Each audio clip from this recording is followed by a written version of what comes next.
নমস্কার বন্ধুরা, আপনারা কেমন আছেন? আশা করি আপনারা ভালো আছেন, আমিও ভালো আছি। তো বাজার থেকে রুই মাছ নিয়ে এসছে, তো রুই মাছটা কেটে নেব। বন্ধুরা, বড় একটা রুই মাছ নিয়ে এসছে, এই যে মাছটাকে কেটে নেব, কেটে পরিষ্কার করে নেব।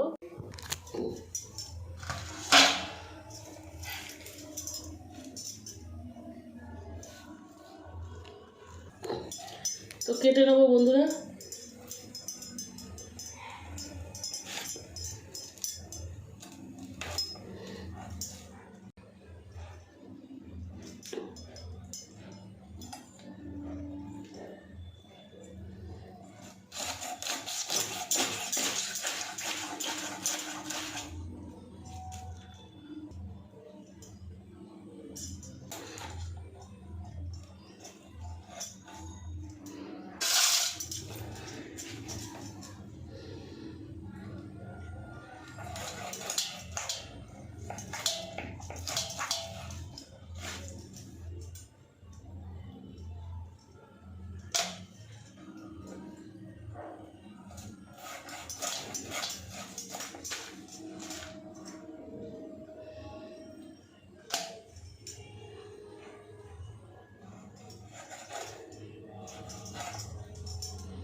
লেজাটা এরকম করে দিলাম, কেটে কেটে দিলাম।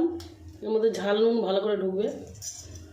লেজাটা একটু বড় করে রাখলাম, কেননা লেজা খেতে আমি খুব ভালোবাসি।